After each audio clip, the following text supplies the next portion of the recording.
in the Hatfield-McCoy feud. He's doing a test to try and find a faded inscription of the original owner's name. Basically, you sprinkle a powder on the spot in question, and the inscription should appear. I'm crossing my fingers, because if this rifle turns out to be legit, we're looking at a jackpot. Okay, I'm gonna ask you to hold the gun and hold it very still, because what I'm gonna do is I'm gonna sprinkle a little bit of powder on this. And we'll see what happens here. Cap runs this way and H down at Yeah, I see C, A, A, P. P. Let me see that.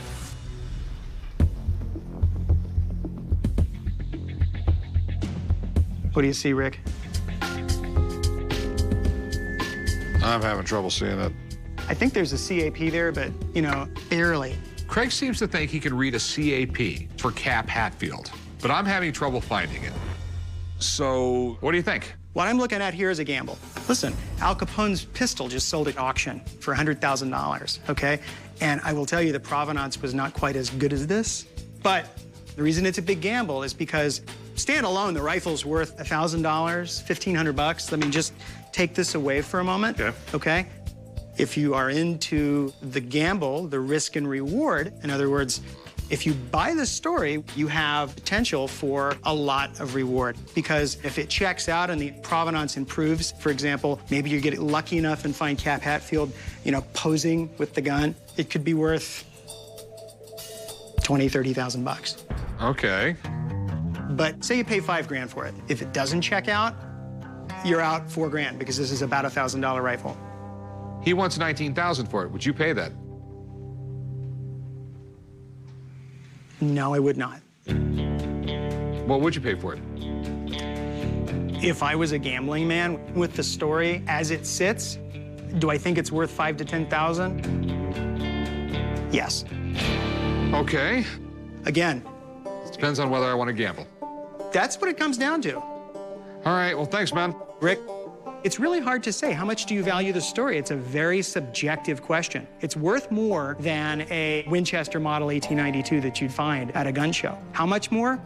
That's the big question. So I guess the question now is, are you a gambling man?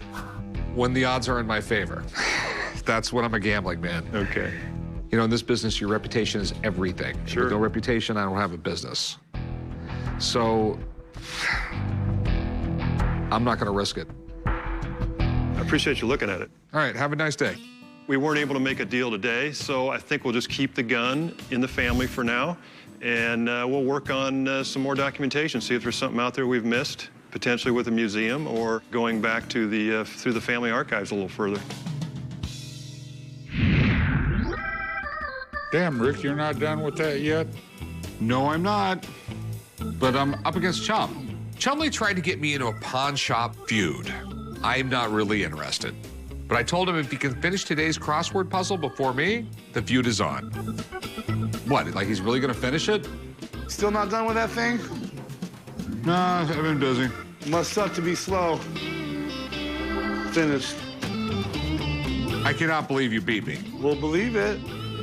Chum, you do know that you can't put more than one letter in a box, right? It's not correct, Chumley. No one said it had to be correct. That's true.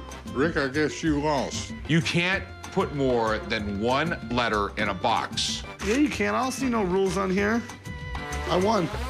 Chum, you didn't win anything. You didn't finish it first because it's all wrong. You sound like a loser. This is just how feuds start. We're not in a feud because you didn't do it right. Hey, who doesn't know how to fill out a crossword puzzle? All right, it's a feud. A feud with all of you. I'm about to go